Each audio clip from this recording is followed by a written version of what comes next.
cafes to the bustling street.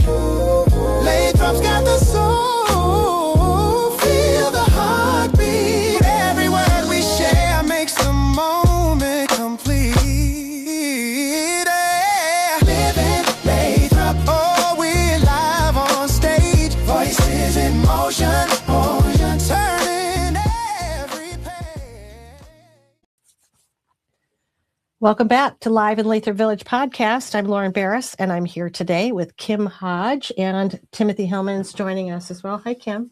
Hi, Lauren. Thanks for coming. Sure thing. So the reason I was really interested in talking to you is because you and Timothy have been working on a group called Lathrup Villagers and Friends for Democracy. And I know I participated in a few protests, but can you tell us how that group started, why you started that group, and what it means to you? I mean, I kind of asked you all the questions at once, but let's start with, why did you start the group? I started the group before the 2004 election because I was the newly elected precinct delegate for Precinct 2 in Lathrup Village, and there was no real way for people to connect with each other who were Democrats. So originally the group was called Lathrup Villagers, Lathrup Village Democrats, and we had 150, so people who were in the group. And then after the election, we changed the name to Lathrup Villagers and Friends for Democracy, because we had people from outside the city who were joining our protests and wanted to be involved and wanted to know what was going on. So we added the and Friends, and we also changed it from Democrats to People for Democracy, because that's the most important thing. People can not be Democrats who are part of the group and are saddened, appalled, horrified, whatever the word you want to use is, for the Trump administration's policies. And so the group is for that. We have monthly meetings where people, we actually had the first meeting 2 days after the election, 2004, at my house. We move around to people's houses. And what do you do at these meetings? At the meetings, we talk about what's important to people, what's going on, how do people feel.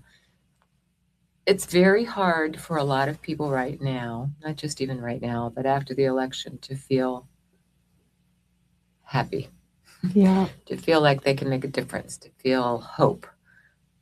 And so we wanted to provide a way for people to talk to each other, get to know each other, build community, and fight back. Mm-hmm. Find a way to say, I have something to offer here.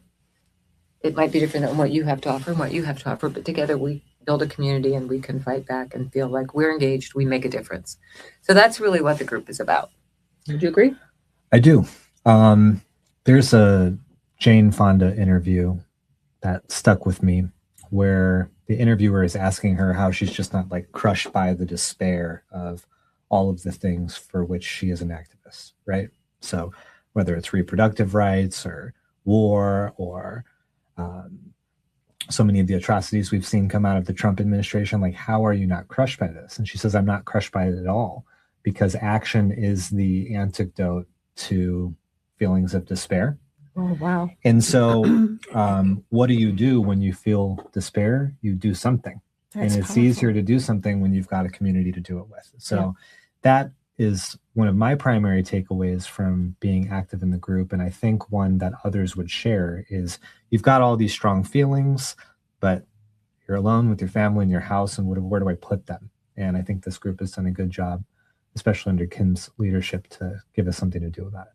Wow, I just learned a lot more about that than I know. What are the meetings are an opportunity for people to have community, to really discuss the problems that they have, or you come up with ideas of how to actually channel that energy into something more positive. Do you guys write letters? Do you use 5-Star, or is that the name of the app, 5-Star, where we can 5 calls? Do you know about this app, 5 calls? Mm-hmm. Do you use that? Do you get the groups to write letters or anything like that? Or are we just mainly focused on protesting? No, people can do whatever they're interested in doing because there are people that won't or can't protest. Right. There are people that like to write cards or letters. There are people that like to go door to door. There are people that like to call their legislators. So anything that anyone wants to do is, number one, useful and welcome. Yeah. So we encourage people to do what it is that appeals to them, because what I like is probably not what you like or what Tim likes. Right, right. But together, and you mentioned that already, you have strengths, you have strengths, you have strengths. And together, this is what makes any successful foundation, a foundation of something, is all the different flavors of That's right. The stew, right? That's right. I think the average Lathrup Village resident would recognize our group most from the monthly rallies we host outside of City Hall. I think that's where we're probably the most visible. But to your question, we've been active doing other things as well. So just to rattle a few off the top of my head, a few weekends ago, a small group of us went to a Walmart store where several workers have been detained by ICE in this store. And we engaged in a peaceful protest there.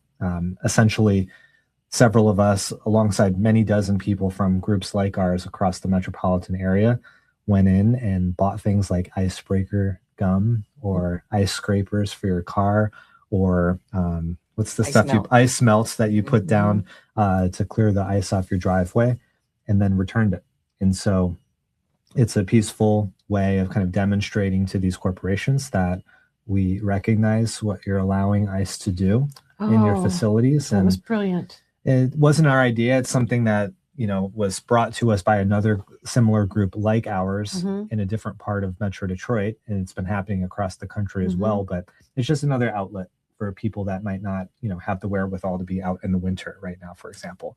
We've also hosted postcard writing campaigns. We've had a few sessions where we've learned about various ballot initiatives. We've also, in some small capacities, worked together to enact change within Lathrup Village. So this wasn't like an official act of Lathrup Villagers for Democracy, but about a year ago, several dozen people from that group lent their voices with mine to kind of push the city in the direction of recognizing Pride Month officially for the first time in our city's history. Yeah. So it's via this group that people have found outlets for all types of positive change like this. That's wonderful. How do people find out about the meetings and protests or anything that they can get involved with after hearing this podcast?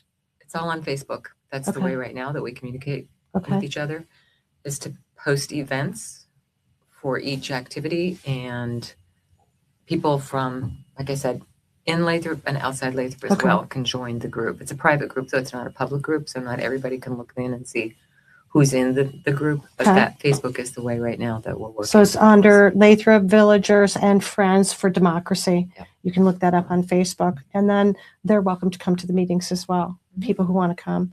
That's great. What would you like to what would you like to accomplish with this besides giving people an outlet? Building community. People within Lathrup who are like-minded, who need each other. We all need each other, we right? Do. And we can come together and get to know each other and work together on change. A common goal. Common goal to fight back, to feel like we're making a difference.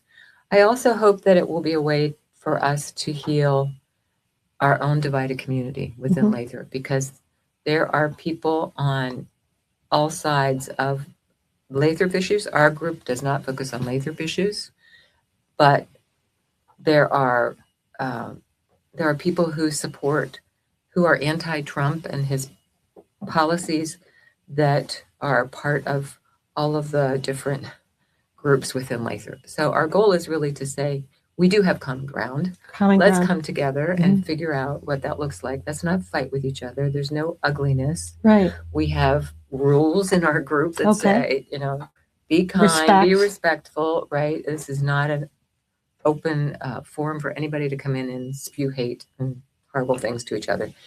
We will administer it. We will hold posts, to those rules. Right. Oh, you're talking about posts on the Facebook page too. Yeah. That's great. At our rallies, I'd say they've ranged from maybe 15 at the lowest attendance rate, up to several hundred. Over 400. Yeah, over 400 I've been at to some a couple point. big ones. Yeah, especially when the weather is better, they get bigger. But those are just the people with the signs on the sidewalk. There are also hundreds of cars passing by on Southfield Road, many, many, many of which are honking, not in opposition to us, but in support of us. Right. So I like that for two reasons. One, it signals to me that there's more of us than we might fear there sometimes is when we're alone in our despair, watching the news or reading an article that seems scary or anger inducing to us. The bigger thing I think it does is counteracts a standard for normal that's being set that is anything but normal. And so that's good. What I hope we're doing is demonstrating to those people driving by that it's not dorky or weird or extreme or bizarre or embarrassing or whatever to be vocally and visibly in opposition to some of the bad stuff that's happening in the world. And in fact, it is very normal and very healthy to be kind of part of a more revolutionary approach. So I hope it's normalizing a little bit of the revolution I think we need. And protest is our constitutional right. I was just going to say that So too. Yeah. We need to be using that right because they're trying to take it away from us. And making signs and being out there. We coordinate with other events too. Like Timothy was talking about the event that was in Rochester at the Walmart a couple of weeks ago. If there are other groups that are doing things that we can support, because people here have been pretty clear that we want to do one meeting a month and one protest a month.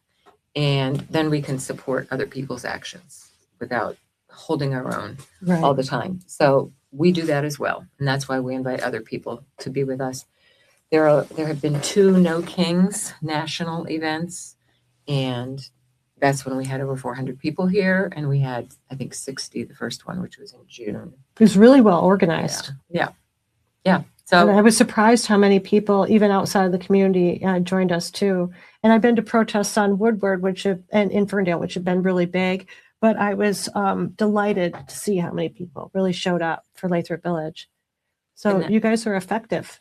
Yeah, the national events have more opportunities for people to sign up, and they help to publicize it more. So we do not have a list that reaches out to thousands of people around the metro area, but the other groups do mobilize and things like that, so people can sign up. And you're coordinating that efforts, some of those efforts too, and it shows in that coordination. Right. Yeah. That's great. What would you like to leave us with, Kim, as far as the group and your efforts and your hopes? Well, I hope we continue to grow as we get out of the cold months. We're going to have more action, so people can come back out and put away their coats and their galoshes and stuff, and come back out and have some fun with us in the spring and the summer. Just come out and get involved. Really, there is a lot to do. There's a lot we have to do to save our democracy. Do, right? Yeah, absolutely. So come and join us. There's so much we can't do, but this is something we can do. Right. Yeah. Everybody can do something. Yeah. And don't be sitting at home isolated, sad, depressed. A lot of people in therapy now because of everything that's happening and feeling like they have no say. They have no ability to make any change. We can make change. That's what it's all about. So let's do it, man. And what did you say? Action is the antithesis to despair. Antidote to despair. I agree. Yeah, thank you so much. Thank you so much for both of you coming. Sure. Appreciate that. And thank you for tuning in. We hope you'll hit that subscribe button for Live in Lathrup Village podcast and tune in for our next episode.